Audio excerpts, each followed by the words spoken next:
19h, Madame, Monsieur, bonsoir, bienvenue dans cette nouvelle édition de l'information sur Al24 News. Nous entamons ce journal par le sommet de Versailles. En France, les chefs d'État et de gouvernement de l'Union européenne se sont donné rendez-vous à ce sommet informel destiné à poser les fondations d'une Europe plus souveraine à la suite de l'offensive russe en Ukraine. La forte dépendance de l'Union européenne envers le gaz importé de Russie qui limite sa capacité d'action contre Moscou a été également mise en lumière lors de cette rencontre.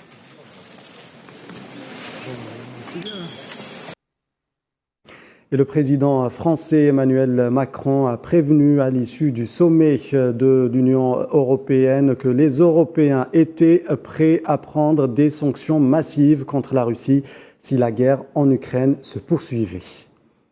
Si la Russie, malgré ce qu'elle dit, malgré le président Poutine qui déclare « je crois au pourparlers », qui déclare à ses homologues « les choses avancent, je sens que ça bouge », président Poutine auquel nous reparlerons encore dans quelques heures, en lien avec le chancelier Scholz. Si malgré cela, il intensifie les bombardements, fait le siège de Kiev et intensifie les scènes de guerre, nous savons que nous devrons prendre à nouveau des sanctions massives. Emmanuel Macron qui répondait aux déclarations du président russe Vladimir Poutine de cette matinée qui dit voir des avancées positives dans les pourparlers avec l'Ukraine. Есть определенные такие позитивные сделки, как мне доложили. Déclaration de Poutine lors de sa rencontre avec son homologue biélorusse Alexander Loukachenko à Moscou. Deuxième rencontre en un mois entre les deux dirigeants. Même si aucune information des sujets de discussion n'est encore disponible, l'opération russe en Ukraine serait le principal sujet. La Biélorussie étant impliquée de près avec Moscou dans l'aventure ukrainienne en servant de base aux avions et à la logistique militaire russe, étant également servi d'une porte d'entrée aux troupes russes en Ukraine. La crise russo-ukrainienne pèse lourdement sur l'économie ukrainienne, sur l'économie européenne, notamment dans le secteur énergétique. 40% du gaz consommé en Europe provient de la Russie. Les 27 membres de l'Union européenne tentent de fixer les orientations afin de trouver des alternatives aux énergies russes. Mohamed Ali Ben Chaban. Un rendez-vous exceptionnel au château Versailles en France. Pour les 27 pays membres de l'Union européenne, l'heure est de trouver des alternatives pour l'approvisionnement du vieux continent en gaz. Bruxelles doit relever un défi de taille pour contourner la Russie, dans une conjoncture internationale en état de guerre depuis déjà 3 semaines.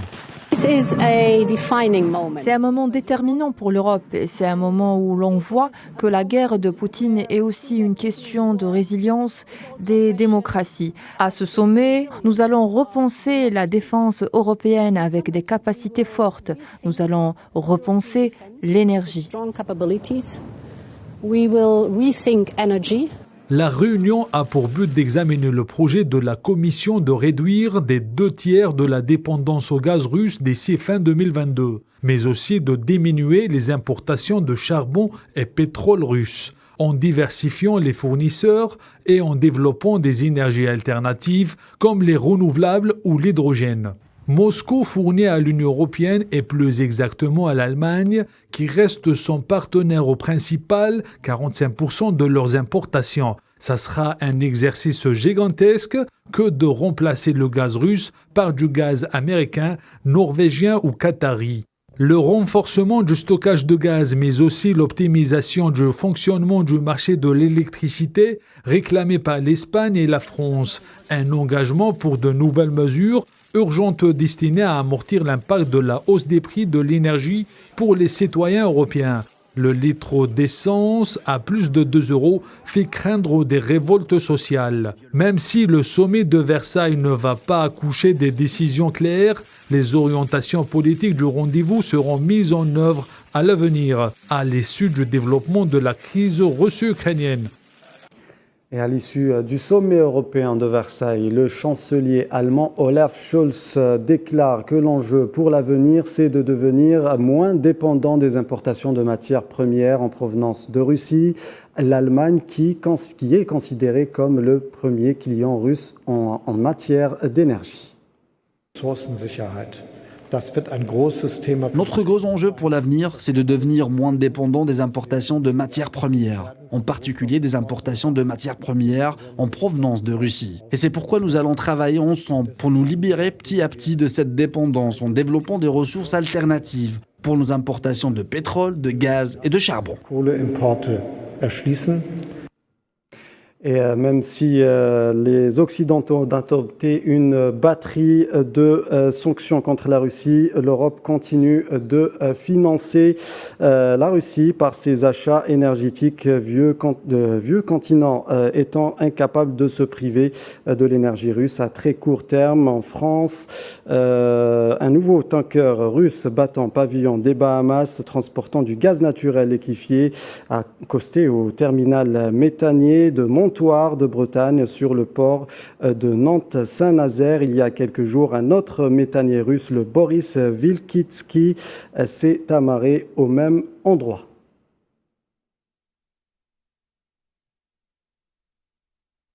Et selon le Premier ministre hongrois Viktor Orbán, l'Union européenne ne va pas imposer de sanctions sur les exportations de gaz et de pétrole russe. Orbán l'a affirmé ce vendredi dans une séquence vidéo rendue publique sur sa page Facebook. Les déclarations du Premier ministre hongrois ont été tenues en marge du sommet de Versailles en France. Après avoir atteint des records ces derniers jours, l'or noir enregistre une forte baisse atteignant les 111,47 $ le baril pour le Brent de la mer du Nord. Même constat pour le WTI, le West Texas Intermediate, qui affiche 108,86 $ le baril. Au 16e jour du conflit, les opérations militaires russes sont de plus en plus étendues en Ukraine. L'assaut sur Kiev semble se rapprocher. Même son de cloche du côté d'Odessa dans le sud-ouest. En même temps, le flux des réfugiés sur les pays voisins continue d'accroître. Le point sur la situation avec Amine Touter. La troisième semaine d'opérations militaires russes en Ukraine laisse présager une escalade du conflit. Sur plusieurs fronts, l'armée russe tente de cerner Kiev. Par Tchernihiv et Irpin, les deux petites villes limitrophes à la capitale étaient le théâtre de violents combats. Une situation de conflit qui a poussé la plupart des habitants à fuir les zones d'affrontement à travers les corridors humanitaires après l'entente entre Moscou et Kiev. Selon les services d'urgence locales, la ville de Dnipro, dans le centre du pays, aurait connu des explosions qui ont secoué la localité pour la première fois depuis le début du conflit. Au total, 3 frappes aériennes russes ont eu lieu dans cette ville. Plus au sud, Mykolaïev, à 150 km de la mer Noire, a subi des frappes depuis une semaine, mais jusqu'à présent sous contrôle ukrainien. Tout comme la célèbre ville côtière d'Odessa, où les sacs de sable sur les côtes et les barricades dans le centre-ville témoignent de la préparation des habitants à un assaut imminent éventuellement par la mer. Odessa est connue par son positionnement stratégique et son symbole historique. Et devant une situation humanitaire alarmante, le flux des réfugiés au niveau des postes frontaliers ne baisse pas, notamment sur la Pologne. Ce pays voisin a reçu le nombre le plus important de citoyens ukrainiens. Au total, la barre des 2 millions a été franchie selon le Haut Commissariat des Nations Unies pour les réfugiés, qui indique qu'environ 4 millions de civils pourraient fuir le pays en cas d'escalade de la situation. Le ministère russe de la Défense a déclaré que ses troupes avaient ciblé les aéroports de la ville de Loutsk et d'Ivano-Frankivsk dans l'ouest de l'Ukraine. Les aérodromes des deux villes ont été mis hors service. Des armes à longue portée de haute précision ont visé des infrastructures militaires ukrainiennes. Les aérodromes militaires de Loutsk et d'Ivano-Frankivsk, villes de l'ouest de l'Ukraine, ont été mis hors service. L'OTAN, de son côté, se dit ne pas vouloir de guerre ouverte avec la Russie, selon les déclarations de Jens Stoltenberg, le secrétaire général de l'Alliance Atlantique, en visite à Antalya, dans le sud de la Turquie. Les alliés de l'OTAN apportent un soutien important à l'Ukraine, et ce depuis de nombreuses années. Ils ont formé des dizaines de milliers de soldats, fourni des équipements militaires essentiels qui s'avèrent aujourd'hui extrêmement importants dans la lutte contre l'opération des forces russes. Et les alliés de l'OTAN ont également imposé des coûts sans précédent à la Russie, avec des sanctions qui paralysent aujourd'hui l'économie russe. Dans le même temps, nous avons la responsabilité d'empêcher que ce conflit ne s'étende au-delà des frontières de l'Ukraine et ne devienne une véritable guerre entre la Russie et l'OTAN.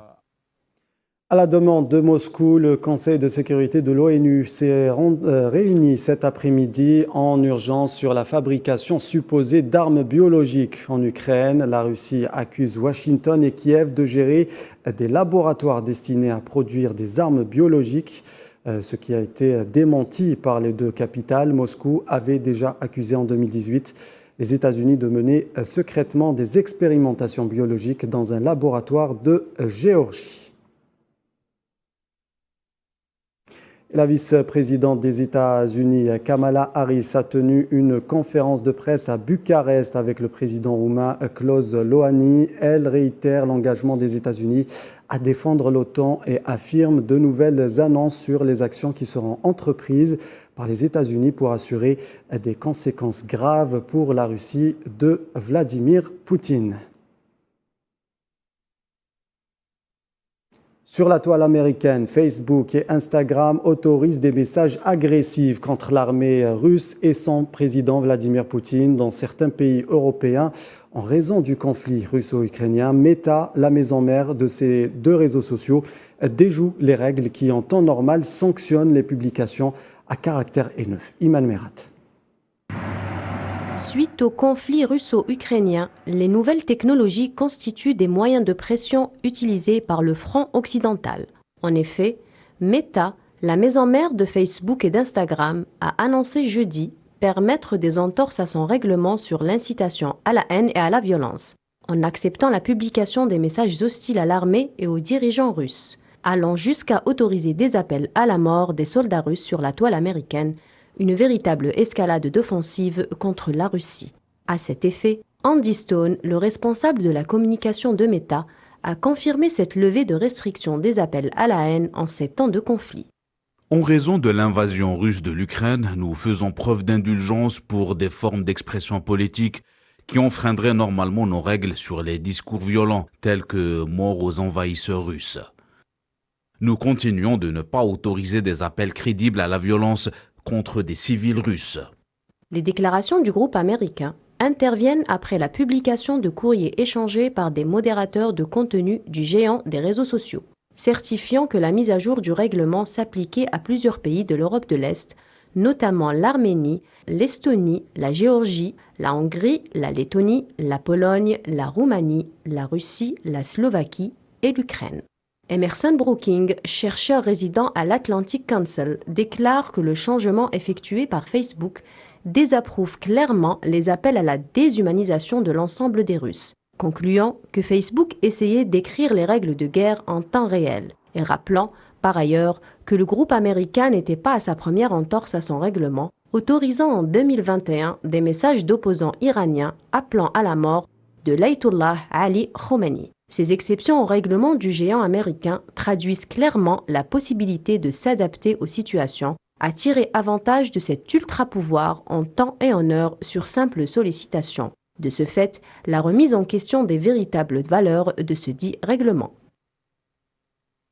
Voilà ce que l'on pouvait dire ce soir au 16e jour du début des opérations russes en Ukraine. Dans le reste de l'actualité dans le monde, nous allons nous intéresser au nucléaire iranien. Les accords sur le nucléaire renouent avec les complications. Si Téhéran accuse Washington de compliquer le bon déroulement des pourparlers, Joseph Borrell, chef de la diplomatie qui coordonne les négociations, affirme qu'une pause du processus est nécessaire. Tininan Makassi. L'entente ne semble pas avoir la cote en ce moment au palais de Cobourg à Vienne, où les négociations sur le nucléaire iranien ont repris le 8 février dernier. Si au début de ce nouveau round de discussion, Téhéran comme Washington ont affiché une volonté commune de parvenir à un deal pour sauver l'accord de 2015, l'ombre de la mésentente refait surface, en particulier entre ces deux pays. Ali Chamri, secrétaire du Conseil suprême de la sécurité nationale iranien, affirme que les négociations pour relancer l'accord nucléaire avec les grandes puissances se complique d'heure en heure et déclare, je cite, « L'approche des États-Unis face aux demandes initiales de l'Iran ainsi que ses offres déraisonnables et ses pressions injustifiées pour parvenir rapidement à un accord montrent que les États-Unis ne sont pas intéressés par un accord solide qui satisfasse les deux parties. » Cela dit, plusieurs facteurs sont en train de compliquer les négociations entre d'un côté l'Iran et les grandes puissances, à savoir la France, le Royaume-Uni, la Russie, la Chine, l'Allemagne et les États-Unis d'Amérique. L'évolution récente du contexte international, notamment l'opération militaire russe en Ukraine, en font partie. D'ailleurs, le coordinateur de ces négociations, Joseph Borrell, chef de la diplomatie de l'Union européenne, affirme qu'une pause des pourparlers est nécessaire, citant des facteurs externes sans pour autant donner plus de détails. Direction le Japon, 11 ans après l'accident à la centrale nucléaire japonaise de Fukushima, frappée par un tsunami, environ 4000 personnes travaillent toujours quotidiennement à des opérations complexes de nettoyage et de démantèlement prévues sur des décennies. La centrale génère en moyenne 140 mètres cubes d'eau contaminée par jour. Nous avons commencé à examiner l'intérieur du réacteur 1 en février dans l'espoir de comprendre l'état des débris et des sédiments dans le réacteur. Nous prévoyons que le réacteur 2 sera le premier sur lequel nous retirons les débris combustibles et nous prévoyons de commencer cette année. Actuellement, nous effectuons des opérations test d'un bras robotisé qui sera utilisé pour retirer les débris. Nous pensons que nous ne pouvons pas commencer à libérer l'eau sans la compréhension de ceux qui seront touchés. Donc, nous continuerons à travailler pour obtenir leur compréhension. Le coût total du démantèlement, qui devrait durer de 30 à 40 ans, est actuellement estimé à 8 000 milliards de yens, soit environ 63 milliards d'euros. Cependant, ce chiffre ne comprend pas le coût du traitement et d'élimination des eaux contaminées. Et les États-Unis ont accusé la Corée du Nord d'avoir testé récemment un nouveau système de missiles balistiques intercontinentaux. Pyongyang a effectué de nombreux tirs de missiles depuis le début de l'année, mais Washington a analysé plus précisément deux lancements effectués le 26 février et le 4 mars dernier. Les États-Unis qui seraient en train de préparer des sanctions pour empêcher la Corée du Nord d'avoir accès à des produits et technologies étrangères lui permettant de développer ses programmes d'armement interdits. Du nord, on passe au sud. La Corée du Sud a un nouveau président, Yoon Suk-yeol, ancien procureur élu de justesse jeudi face au candidat de centre-gauche. Il promet de mener une politique plus agressive vis-à-vis de la Corée du Nord et moins tolérante à l'égard des femmes. Il a notamment proposé durant la campagne la suppression du ministère de l'égalité hommes-femmes. Neyla Hamouda. Procureur de profession et une carrière riche, Yoon Suk-yeol est devenu le 20e président de Corée du Sud, 4e plus grande économie d'Asie. Battant de justesse le candidat du parti de centre-gauche au pouvoir, avec 48,56% des voix contre 47,83%. Il est l'homme derrière les condamnations des deux anciens présidents et du patron de la firme électronique Samsung. En procureur averti, Yoon Suk-yeol compte continuer à lutter contre la corruption dans le pays. Rempli d'émotions et d'un sentiment de responsabilité infinie, je me tiens devant nos concitoyens coréens en tant que 20e président élu. Quel que soit le camp auquel vous appartenez, nous nous débarrasserons énergiquement de toute corruption qui menace la démocratie et nous défendrons fermement le principe de l'état de droit appliqué équitablement à tous les Coréens. Face à la menace posée par Pyongyang, le nouveau président sud-coréen s'engage à la traiter avec beaucoup de sévérité, tout en renforçant la dissuasion militaire en achetant un autre système de missiles à Washington, malgré le risque de représailles de la Chine. Il ambitionne également de relancer les négociations avec le frère ennemi de la Corée du Nord. Au fil des jours, nous sommes également confrontés à la tâche de renforcer nos capacités diplomatiques mondiales dans un contexte de menaces nucléaires nord-coréennes toujours plus grandes et de tensions liées à la concurrence stratégique entre les États-Unis et la Chine. Nous traiterons sévèrement le comportement illégal et déraisonnable de la Corée du Nord conformément aux principes, mais la porte du dialogue est toujours ouverte. Sur le plan social, le conservateur prévoit de réduire les impôts sur les investissements boursiers et d'assouplir les règles de la crypto-monnaie. De nombreux défis attendent Yoon Suk-yeol, l'aggravation des inégalités, le taux de fécondité qui est le plus bas au monde et les prix de l'immobilier qui ne cessent de grimper. Un vrai casse-tête pour le 20e président de la Corée du Sud qui aura cette lourde tâche de trouver des réponses aux préoccupations de la population sud-coréenne. Élu à la magistrature suprême du Chili en décembre dernier, Gabriel Boric, 36 ans, candidat d'une coalition progressiste, prend officiellement ses fonctions aujourd'hui. Il succède ainsi à Pinera et devient le plus jeune président de la République chilienne. Sofiane Barouti. Après sa prestation de serment devant le Congrès à Valparaiso, le jeune président chilien de 36 ans prononcera son premier discours en tant que chef de l'État dans la soirée à Santiago. La ligne politique que va énoncer le nouveau président chilien risque d'être un véritable tournant dans le paysage politique latino-américain. À la tête d'une coalition progressiste, Boric a promis de changer profondément la société chilienne qui était une des plus inégalitaires du monde. Un virage important sera pris dans la politique étrangère. Le jeune président est soutenu par des mouvements de solidarité sud-américains avec le peuple du Sahara occidental et de Palestine. Le gouvernement compte 14 femmes sur 24 ministres. À ce propos, le président algérien Abdelmadjid Tebboune a envoyé Madame Leila Zerrougui comme représentante personnelle afin d'assister à l'investiture du nouveau président chilien. Elle a dans le sillage effectué une visite en compagnie de l'ambassadeur d'Algérie à Santiago, son Excellence Mohamed Sofiane Berrah, pour rendre hommage à l'ancien président Salvador Allende et aux victimes du régime d'Augusto Pinochet. La représentante du président algérien s'est recueillie sur la tombe du président Allende. Elle a été accompagnée par le maire de la commune de Recoleta ainsi que par le petit-fils du président Salvador Allende, le docteur Pablo Sepúlveda Allende, ainsi que par le président de l'association chilienne de solidarité avec le peuple du Sahara occidental, Esteban Silva. En sport, 100 jours seulement nous séparent du coup d'envoi de la 19e édition des Jeux méditerranéens prévus à Oran, la capitale de l'ouest de l'Algérie, du 25 juin au 6 juillet. Et la campagne officielle de promotion de ces Jeux a donc été lancée aujourd'hui en présence de Davide Tisano, président de la Commission internationale des Jeux méditerranéens, qui a souligné sa satisfaction quant à l'avancement des préparatifs aussi bien au niveau des installations que de l'organisation. C'est très important. J'ai eu l'occasion aujourd'hui de voir l'infrastructure sportive, le grand stade de la cérémonie d'ouverture, le village. Bien sûr que c'est tout nouveau.